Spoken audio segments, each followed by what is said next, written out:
Capítulo 14. La paz y el desarme.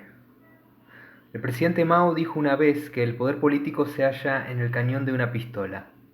Es muy cierto que la violencia sirve para lograr ciertos objetivos a corto plazo, pero no lo es menos que no sirve para obtener fines duraderos.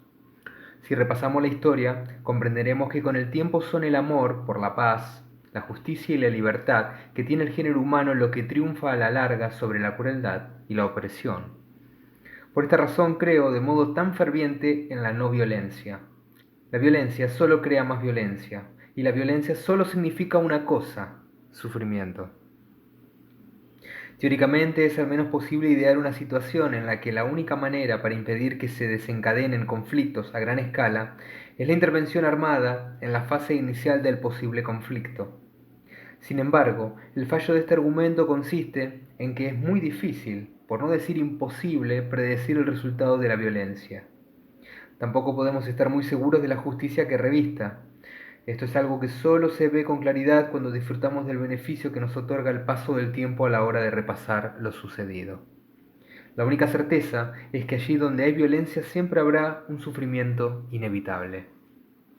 Habrá quien diga que la defensa que hace el Dalai Lama de la no violencia es encomiable, pero que en realidad no es pragmática. En realidad es mucho más ingenuo suponer que los problemas creados por los seres humanos, los problemas que conducen a la violencia, tienen su mejor solución por medio del conflicto. Obsérvese, por ejemplo, que la no violencia era la característica principal de las revoluciones políticas que barrieron gran parte del mundo durante la década de 1980. Estoy convencido de que la principal razón de que tantas personas digan que el camino de la no violencia no es pragmático se debe, lisa y llanamente, a que comprometerse con ese camino resulta un tanto sobrecogedor. Es fácil desanimarse. No obstante, así como antes era suficiente desear la paz en la tierra de cada uno, o incluso en el barrio en que uno habitaba, hoy se habla de paz mundial. Es justo y necesario.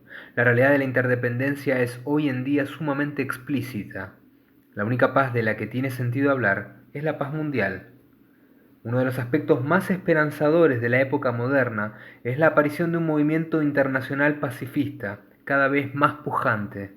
Hoy en día, tal vez tengamos menos noticias sobre este movimiento que al término de la Guerra Fría, pero esto seguramente se debe a que sus ideales han sido absorbidos por la conciencia general de la sociedad. De todos modos, ¿a qué me refiero cuando hablo de paz? ¿Acaso no existe fundamentos para suponer que la guerra es una actividad humana natural, aun cuando sea lamentable? En este punto debemos establecer una distinción entre la paz considerada como la mera ausencia de guerra y la paz en cuanto estado de tranquilidad y sosiego, basado en la honda sensación de seguridad que se deriva del entendimiento mutuo, de la tolerancia de los puntos de vista ajenos, del respeto a los derechos de los demás. En este sentido, la paz no es lo que hemos visto en Europa durante las 4 décadas y media que duró la Guerra Fría. Aquello no pasó de ser una mera aproximación. La premisa misma sobre la que descansa era el miedo y el recelo, y la extraña psicología generada por la garantía de la destrucción mutua. Ciertamente la paz que caracterizó la Guerra Fría fue tan precaria y tan frágil que cualquier malentendido de gravedad por parte de cualquiera de los bandos enfrentados pudo haber tenido consecuencias desastrosas.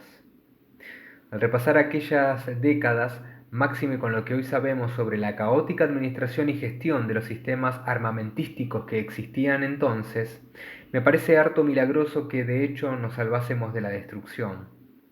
La paz no es algo que exista con independencia de nosotros, tal como tampoco lo es la guerra.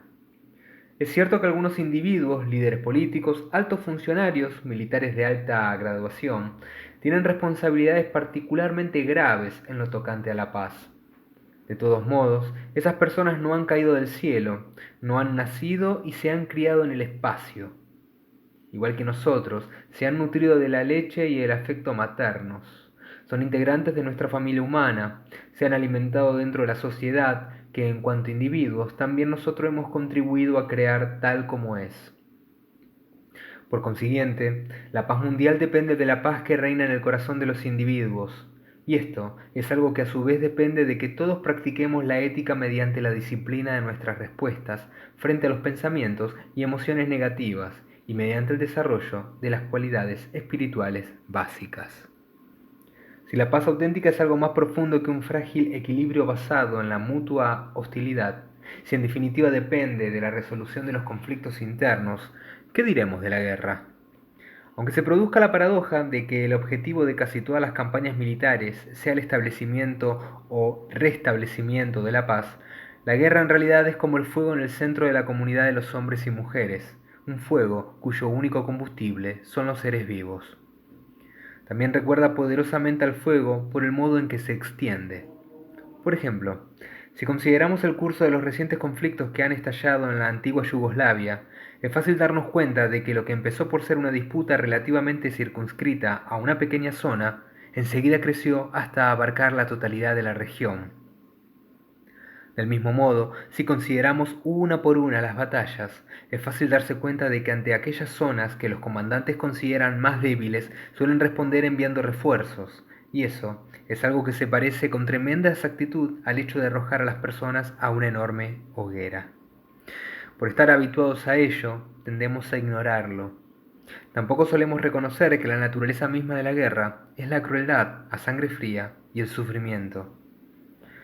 La infortunada verdad es que estamos condicionados de tal modo que consideramos la guerra como algo apasionante e incluso clamoroso.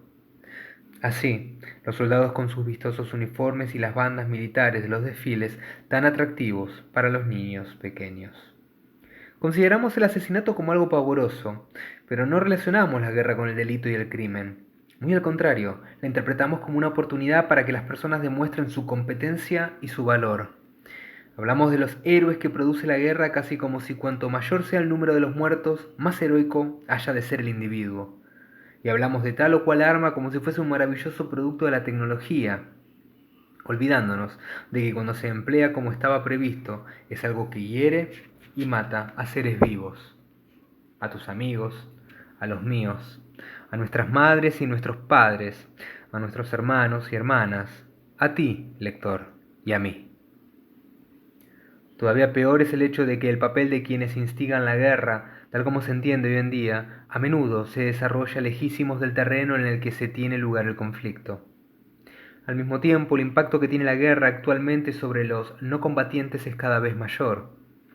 Los que más sufren hoy en día en los conflictos armados son los inocentes, no solo las familias de los que combaten, sino en gran número los civiles que muchas veces ni siquiera desempeñan un papel activo en la contienda. Incluso después de terminada la guerra, sigue siendo enorme el sufrimiento debido a las minas antipersonales y el envenenamiento por el uso de armas químicas, por no hablar de la terrible adversidad económica que produce. Todo esto implica que cada vez más las mujeres, los niños y las personas de edad avanzada figuren entre las víctimas más corrientes de la guerra. La realidad de la guerra, hoy en día, es que se trata de un asunto que se ha convertido en algo muy similar a un juego de ordenador. La sofisticación cada vez mayor del armamento ha sobrepasado de largo la capacidad imaginativa de cualquier ciudadano de a pie.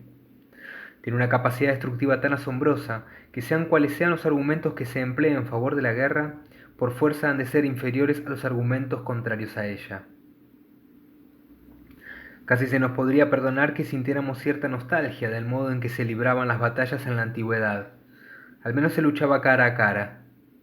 Imposible negar el sufrimiento que entrañaba esa manera de guerrear, desde luego. En aquellos tiempos era habitual que los gobernantes dirigieran a sus tropas en el combate. Si el gobernante resultaba muerto, por lo común, así terminaba el conflicto. En cambio, a medida que fue desarrollándose la tecnología, los generales al mando tendieron a quedarse en retaguardia. Hoy en día, a veces están a miles de kilómetros del frente, a salvo en los búnkeres subterráneos. A la vista de esta realidad casi imagino el día en que se desarrolle un proyectil inteligente, capaz de detectar el paradero de aquellos que deciden la suerte de la guerra. Me parecería mucho más justo, y sobre esta base podría dar la bienvenida a un arma que eliminase a quienes toman las decisiones de peso, sin perjudicar en modo alguno a los inocentes. Debido a la realidad incontestable de esta capacidad destructora, es preciso reconocer que tanto si están diseñadas con un propósito ofensivo como con un propósito defensivo, las armas existen única y exclusivamente para destruir seres humanos. Sin embargo, a menos que supongamos que la paz es algo que pura y simplemente depende del desarme, también hemos de reconocer que las armas no pueden actuar por sí solas. Aunque están diseñadas para matar, mientras permanezcan almacenadas es imposible que causen daño físico alguno. Alguien ha de pulsar un botón para lanzar un misil, o bien accionar un gatillo para disparar un arma. No hay ningún poder maligno que pueda hacer nada semejante, solo puede hacerlo el ser humano. Por lo tanto, la genuina paz mundial exige que también empecemos a desmantelar los conglomerados militares que hemos construido. No tiene sentido aspirar a disfrutar de la paz en su sentido más pleno mientras siga siendo posible que unos cuantos individuos ejerzan el poderío militar de que disponen para imponer su voluntad sobre los demás.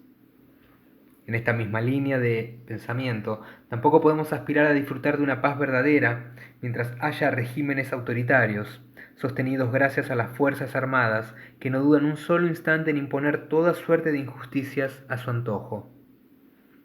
La injusticia socava la verdad. Sin verdad no puede haber una paz duradera. ¿Por qué no? Porque cuando tenemos la verdad de nuestra parte, trae de la mano la confianza y la clarividencia.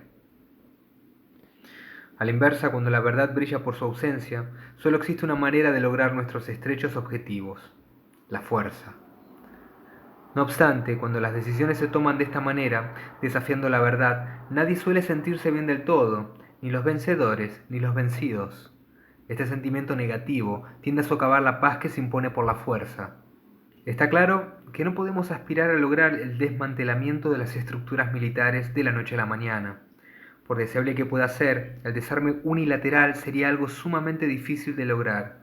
Y por más que deseemos ver una sociedad en la que el conflicto armado se convierta en algo propio del pasado, teniendo en cuenta que nuestra meta final ha de ser la abolición de todo aparato militar, salta a la vista que sería mucho esperar el ver un día la eliminación de todas las armas. A fin de cuentas, también podemos emplear los puños como armas. Y siempre habrá grupos de personas amigas de crear problemas, fanáticos dados a crear complicaciones al resto de la sociedad. Por tanto, hemos de reconocer que, en la medida en que haya seres humanos, habrá que idear maneras de tratar a los bellacos. Todos y cada uno de nosotros tenemos un papel que desempeñar en este sentido.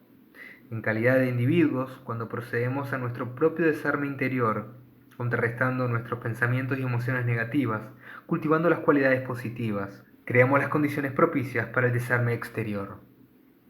Una paz mundial genuina y duradera solo será posible a resultas de que cada uno de nosotros lleve a cabo un esfuerzo interior. Las emociones que nos afligen son el oxígeno que necesita el conflicto para subsistir, el caldo de cultivo que necesita para prosperar.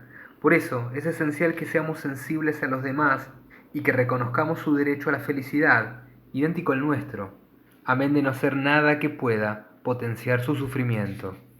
A modo de ayuda en este terreno es muy útil tomarse un tiempo para reflexionar sobre las vivencias de la guerra que tienen sus víctimas.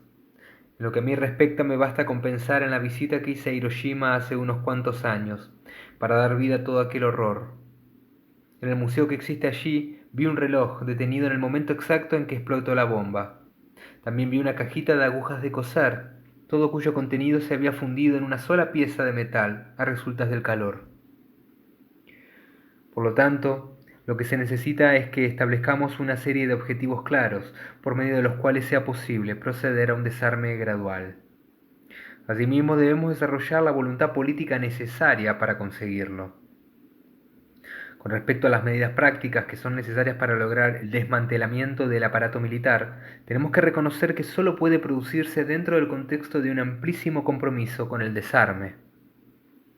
No basta con pensar únicamente en eliminar nuestras armas de destrucción en masa. Hemos de crear las condiciones más favorables para nuestros objetivos. El modo más obvio de conseguirlo consiste en potenciar las iniciativas ya existentes. Estoy pensando en los esfuerzos desarrollados a lo largo de muchos años para ejercer un control sobre la proliferación de ciertas clases de armamento y para eliminarlas en ciertos casos. Durante las décadas de 1970 y 1980 asistimos a las conversaciones preparatorias de los SALT, Tratados para la Limitación de Armas Estratégicas, entre los bloques del Este y el Oeste. Hemos dispuesto durante muchos años de un tratado de no proliferación de armas nucleares con el que ya son muchos los estados comprometidos. A pesar de la extensión de las armas nucleares, la idea de una prohibición universal sigue estando viva. También se han logrado alentadores avances en el camino hacia la prohibición de las minas antipersonales. Precisamente en los días en que escribo estas páginas, la mayoría de los gobiernos del mundo entero han firmado los protocolos requeridos para la renuncia al empleo de esta clase de armas.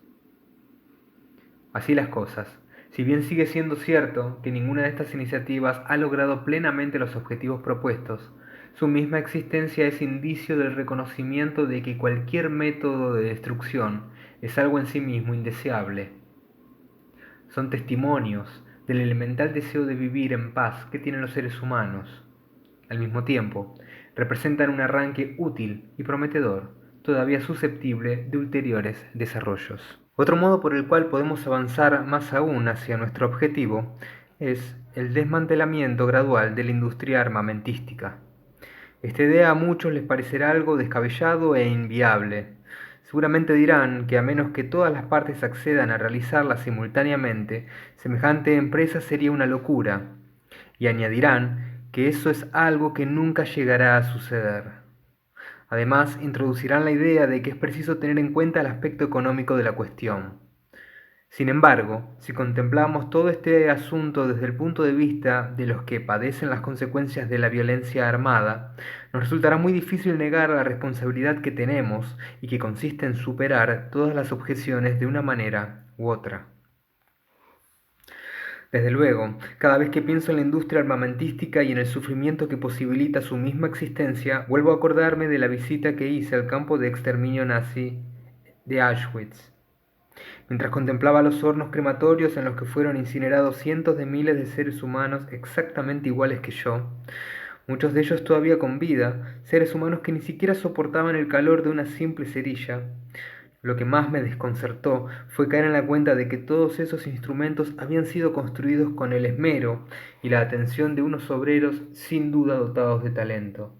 Casi llegué a imaginar a los ingenieros, seres por supuesto inteligentes, aplicados sobre sus tableros de dibujo mientras planificaban con todo cuidado la forma de las cámaras de combustión y calculaban el tamaño de las chimeneas, su altura, su diámetro. Pensé en los artesanos que ejercieron como maestros de obra para que la construcción se hiciera realidad y funcionase a pedir de boca. No cabe duda de que tuvo que inspirarles orgullo su trabajo, tal como les ocurre a los buenos artesanos. Se me ocurrió entonces que justamente eso es lo que hacen los diseñadores y fabricantes de armamento hoy en día. También ellos idean y llevan a la práctica los medios para destruir a miles, si no a millones de seres humanos iguales que ellos. ¿No es una idea perturbadora? Con todo esto en mente, todos los individuos que emprenden semejante trabajo harían mejor si se parasen a considerar si de veras están en condiciones de justificar su implicación en ese trabajo. No cabe la menor duda de que sufrirían si renunciasen a su trabajo unilateralmente. Tampoco cabe duda alguna de que la economía de los países más destacados en la industria armamentística se resentiría si se cerrasen las fábricas. Ahora bien, ¿no sería ese un precio que bien valdría la pena pagar? Además, da la sensación de que hay muchos ejemplos en el mundo empresarial de fábricas que se han reconvertido con éxito y que han abandonado la fabricación de armas para dedicarse a la de otros productos. Asimismo, tenemos el ejemplo del único estado desmilitarizado del mundo entero, que podemos considerar en relación con sus vecinos. Si de algo nos sirve el ejemplo de Costa Rica, país que practica el desarme total desde 1949, hay que reseñar que han sido descomunales los beneficios de esta iniciativa en cuanto a la calidad de vida, la sanidad y la educación. En cuanto al argumento de que tal vez sería más realista restringir la exportación de armas solamente a los países que sean dignos de toda confianza, se me ocurre que es una idea que refleja una actitud bastante corta de miras. Se ha demostrado una y mil veces que esto no sirve. Todos estamos familiarizados con la historia reciente en el Golfo Pérsico. Durante la década de los 70, los aliados occidentales proporcionaron armas al Shah del Irán para que actuase como fuerza de contención frente a la amenaza rusa que se percibía en la zona. Cuando cambió el clima político, Irán pasó a ser considerado un país que a su vez amenazaba los intereses occidentales. Y cuando volvieron a cambiar los tiempos, esas armas fueron utilizadas contra otros aliados occidentales en el Golfo Pérsico, Kuwait. A resultas de lo sucedido, los propios países fabricantes de armas tuvieron que entrar en guerra contra su cliente. Dicho de otro modo, en el mercado armamentístico no existe eso que se suele considerar un cliente seguro y digno de confianza. No puedo negar que mi aspiración de alcanzar el desarme global y el total desmantelamiento del aparato militar es idealista. Al mismo tiempo sigo pensando que hay razones de peso para ser optimistas. Una de estas razones es un hecho sumamente irónico. En lo que se refiere a las armas nucleares y a otras armas de destrucción en masa, es sumamente difícil concebir una situación en la que de veras pudieran ser útiles. Nadie está dispuesto a correr el riesgo de desencadenar una guerra nuclear con todas sus consecuencias. Estas armas suponen, además, un evidente despilfarro. Son extremadamente caras de producir. Es imposible imaginar de qué forma podrían ser útiles. No se puede hacer otra cosa que almacenarlas, y eso también cuesta grandes cantidades de dinero. En dos palabras, son, en efecto, completamente inservibles. Solo suponen un desmesurado gasto de los recursos. Otra de las razones para el optimismo es, una vez más, la constante interrelación de las distintas economías nacionales. Esto está creando un clima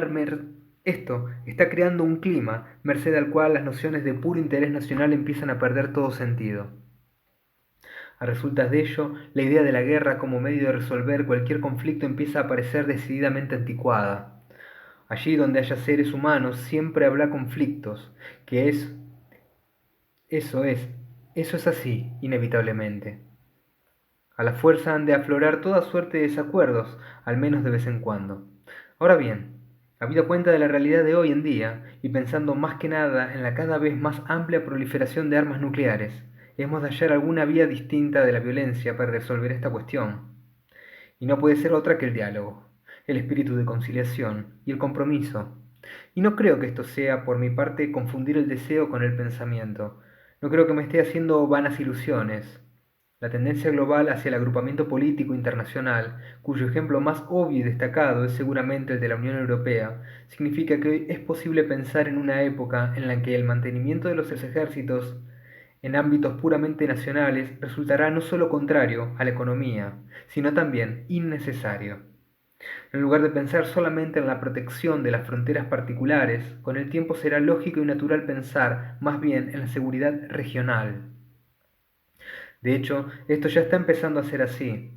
Bien que de modo todavía provisorio, ya existen planes para proceder a la integración de las defensas militares europeas. Hace ya más de 10 años que existe una tropa conjunta franco-alemana. Por eso parece posible, al menos en lo que se refiere a la Comunidad Europea, que aquello que empezó por ser una alianza puramente comercial, a la sazón, asuma la responsabilidad de la seguridad en toda la región del occidente europeo.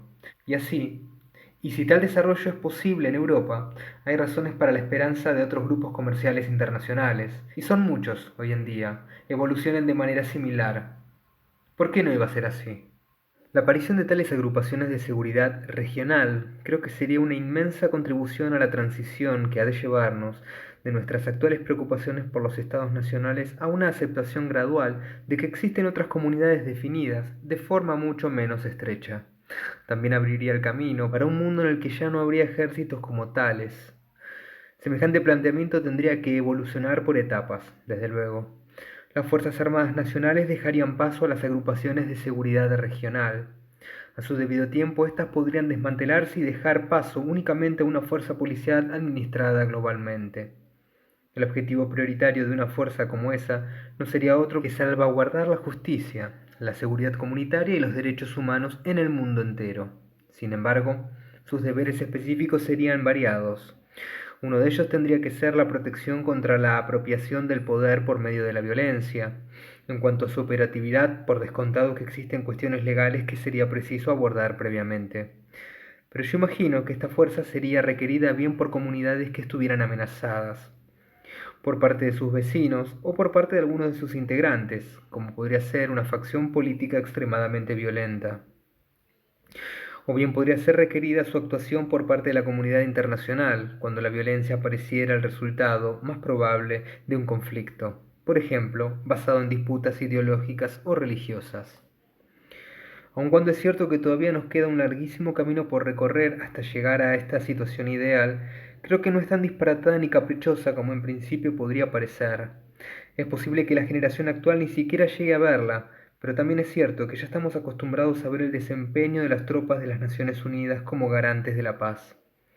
También empezamos a asistir a la aparición de un consenso según el cual, en ciertas circunstancias, puede estar justificado el empleo de estas tropas de un modo más intervencionista.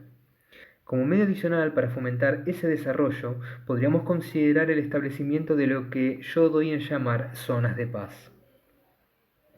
Así imagino que una parte o varias partes de un país o de varios países son desmilitarizadas para crear pequeños oasis de estabilidad, sobre todo en regiones de particular significación estratégica. Estas zonas servirían como faros de esperanza para el resto del mundo. Debo reconocer que se trata de una idea bastante ambiciosa, pero que no carece de precedentes. Ya existe una zona desmilitarizada y reconocida internacionalmente, la Antártida. Tampoco soy yo el único individuo que ha propuesto la existencia de otras. El antiguo presidente de la extinta Unión Soviética, Mikhail Gorbachev, propuso que la frontera chino-rusa tuviera ese mismo estatus. Yo ya he propuesto una idea análoga para el Tíbet. Por descontado que no es difícil pensar en otras zonas del mundo aparte del Tíbet, en las que las comunidades vecinas se pudieran beneficiar muchísimo del establecimiento de una zona desmilitarizada. De este modo, países como India y China, todavía relativamente pobres, se ahorrarían una porción muy considerable de sus respectivos gastos anuales si el Tíbet pasara a ser una zona de paz internacionalmente reconocida. En todos los continentes muchos otros países soportan una carga tremenda y un gasto desmesurado que sin duda desaparecerían si no existiera la necesidad de mantener enormes contingentes de tropas en sus fronteras. A menudo he pensado, por ejemplo, que Alemania es un territorio sumamente apto para ser declarado zona de paz. Se encuentra en pleno centro de Europa y ya ha sufrido la durísima experiencia de vivir en sus carnes las dos guerras mundiales de este siglo. Creo que en todo esto las Naciones Unidas tienen un papel crucial que desempeñar. No se trata solamente de que sea la única organización dedicada a las cuestiones globales. Son muy admirables las ideas directrices del Tribunal Internacional de la Haya, del Fondo Monetario Internacional, del Banco Mundial y de otras instituciones dedicadas al respaldo de las convenciones de Ginebra. No obstante, en la actualidad son las Naciones Unidas la única institución global capaz de influir en la política e incluso de formular medidas políticas en favor de toda la comunidad internacional. Desde luego, son muchos los que la critican sobre la base de su ineficacia. Es verdad que una y otra vez hemos visto cómo se pasan por alto sus resoluciones. No obstante, a pesar de sus posibles deficiencias, yo al menos sigo teniéndola en la mayor estima, no solo por los principios sobre los que se fundó, sino también por sus múltiples logros desde que fue concebida en 1945. Basta con preguntarnos si la ONU ha servido o no para ayudar a salvar vidas mediante el control de situaciones potencialmente catastróficas. Basta con eso para darnos cuenta de que es algo más que una simple burocracia desdentada, como la califican algunos. También deberíamos tener en cuenta el gran trabajo realizado por sus organizaciones subsidiarias, como la UNICEF, el Alto Comisionado de las Naciones Unidas para los Refugiados, ACNUR, la UNESCO y la Organización Mundial de la Salud. A pesar de que algunos de sus programas y medidas políticas, igual que los de otras organizaciones mundiales, tengan sus defectos y sus errores de planteamiento, sigue siendo verdad lo que señalaba antes. Si la ONU pudiera desarrollarse al máximo de su potencial, yo entendería que es el vehículo adecuado para llevar a cabo los deseos de la humanidad en conjunto. Por el momento todavía no es capaz de hacerlo con verdadera eficacia, pero también es cierto que por el momento solamente hemos empezado a atisbar el surgimiento de una conciencia global, que ha sido posible gracias a la revolución de las comunicaciones. Y a pesar de las tremendas dificultades que reviste, la hemos visto en acción en numerosos lugares del mundo entero, aun cuando por el momento puede que tan solo sean 2 o 3 las naciones que funcionan como punta de lanza de estas iniciativas. El hecho de que aspiren a la legitimidad que confiere un mandato expedido por las Naciones Unidas hace pensar que se siente la necesidad de justificar toda acción por medio de la aprobación colectiva. Esto, a su vez, me parece indicativo del cada vez mayor sentimiento de que habitamos en una sola comunidad humana, todas cuyas partes son mutuamente dependientes. Uno de los puntos flacos de las Naciones Unidas, tal como está constituida en la actualidad la organización, es que si bien representa un foro para cada uno de los gobiernos, los ciudadanos no pueden lograr que se oiga su voz en dicho foro. Carece de los mecanismos que permitan ejercer el derecho de expresión a los individuos deseosos de criticar a sus propios gobiernos. La situación empeora todavía más si pensamos en el actual sistema de veto, que abre su funcionamiento todavía más si cabe a las manipulaciones de las naciones más poderosas. Se trata de graves deficiencias. En cuanto al problema de que los individuos carezcan de voz en su seno, tal vez habría que tener en cuenta algo mucho más radical. Así como la existencia de la democracia está garantizada por la independencia de sus tres pilares, esto es, los poderes ejecutivo, legislativos y judicial, tenemos la necesidad de que exista una corporación genuinamente independiente, de alcance internacional. Y es posible que las Naciones Unidas no se presten plenamente al desarrollo de este papel. En algunas reuniones internacionales, como la Cumbre de los Problemas de la Tierra celebrada en Brasil, me he fijado en que los individuos que representan a sus países ponen de forma inevitable los intereses de sus países por delante de todos los demás, a pesar de que se trata de cuestiones que trascienden las fronteras nacionales. A la inversa, cuando las personas se presentan a título individual en las reuniones internacionales, y pienso en agrupaciones tales como la Internacional de Físicos para la Prevención de la Guerra Nuclear, o la Iniciativa sobre el Comercio de Armas llevada a cabo por los Premios Nobel de la Paz, de la cual soy miembro, es más habitual que se note una mayor preocupación por la humanidad misma. Tienen un espíritu mucho más abierto y genuinamente internacional. Esto me lleva a pensar en que podría valer la pena el establecimiento de una organización cuya tarea principal fuese la monitorización de los asuntos humanos desde el punto de vista de la ética. Organización que tal vez podría denominarse Consejo Mundial de los Pueblos, aunque no me cabe duda que se podría llevar un nombre mucho mejor. Se trataría de un grupo de individuos provenientes, tal como yo lo imagino, de una grandísima variedad de trasfondos colectivos. Estaría compuesto por artistas, banqueros, personas preocupadas por el medio ambiente, abogados, poetas, profesores universitarios, pensadores religiosos y escritores, así como por hombres y mujeres normales y corrientes que tuvieran en común una merecida reputación por su integridad y por su dedicación a los valores éticos y humanos fundamentales. Como se trataría de un organismo que no habría de estar investido de poderes políticos, sus pronunciamientos no serían legalmente vinculantes. Sin embargo, en virtud de su independencia, al no tener ideología ni vínculos con ninguna nación ni con ningún grupo de naciones, sus deliberaciones representarían la conciencia del mundo y estarían investidas de autoridad moral. Por descontado que habrá muchas personas que critiquen esta propuesta, así como todo lo que he dicho sobre el desarme y el desmantelamiento del aparato militar y sobre la reforma de las Naciones Unidas, amparándose en que se trata de una propuesta en modo alguno realista, o tal vez demasiado simplificadora. Es posible que digan incluso que ni siquiera es viable en el mundo real. No obstante, así como hay personas que a menudo se dan por satisfechas por criticar a los demás y culparlos de todo lo que no les sale bien, no cabe duda de que al menos es nuestro deber tratar de hacer propuestas constructivas. Hay algo fuera de toda duda, habida cuenta del amor que los seres humanos tienen por la verdad, la justicia, la paz y la libertad, la creación de un mundo mejor y más compasivo sigue siendo una posibilidad genuina. El potencial está a nuestro alcance. Con la ayuda de la educación y del empleo apropiado de los medios de comunicación, si podemos combinar alguna de las iniciativas aquí esbozadas con la puesta en práctica de los principios éticos, tendremos a nuestro alcance el clima en el que el desarme y el desmantelamiento del aparato militar pasarían a ser algo absolutamente incontrovertido. Sobre esta base, habríamos creado de ese modo las condiciones para una paz mundial duradera.